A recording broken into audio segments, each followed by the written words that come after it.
Praise the lord. దేవునికి మహిమ కలుగును గాక.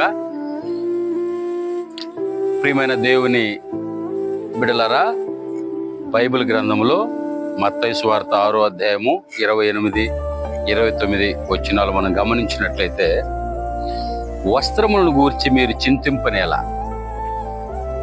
అడవి పువ్వులు ఎలాగూ ఎదుగుచున్నవో ఆలోచించుడి. అవి కష్టపడవు, వడకవు. అయినను సమస్త వైభవముతో కూడినటువంటి సొలొమోను సైతము వాటిలో ఒకదాని వలనైనను అలంకరింపబడలేదు. ప్రియమైన దేవుని బిడ్డలారా, మనం గమనించినట్లయితే ఈ అడవి పూలు ఇక్కడంతా చూడండి.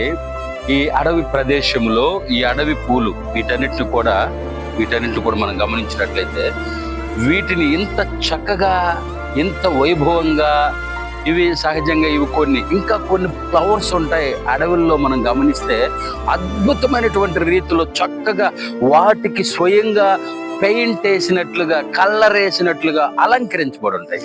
కారణం, దేవుడు వాటిని అలంకరించాడు. కాబట్టి దేవుడు అంటాడు, వస్త్రములను గురించి మీరెందుకు చింతపడుతున్నారు? మీరెందుకు చింతించాలా? అడవి పూలు ఎలాగ ఎదుగుచున్నాయో మీరు ఆలోచించండి ముందు. అవి కష్టపడవు, వడకవు. అంటే వాటిని కష్టపెట్టే విధానం ఏమి లేదు. అంతా కూడా అంటే వాటిని సృజించినటువంటి దేవుడిని నేనే వాటికి అంత అందాన్ని ఇచ్చాను. సో అయితే సొలొమోను, సమస్త వైభవముతో కూడినటువంటి సొలొమోను అంట, వీటిల్లో ఒక పువ్వు వలె అలంకరింపబడలేకపోయాడంట. అంటే సొలొమోను ఎందుకు దేవుడు పోల్చాడు, ఎందుకు సాదృశ్యంగా చెప్పాడు అంటే, ఈ ప్రపంచంలో నిజంగా సొలొమోను కోరుకున్నట్లుగా దేవుడు ఆయన జ్ఞానాన్ని ఇచ్చాడు. జ్ఞానముతో పాటు ప్రియమైన దేవుని బిడ్డలారా, సమస్త వైభవాన్ని ఇచ్చాడు.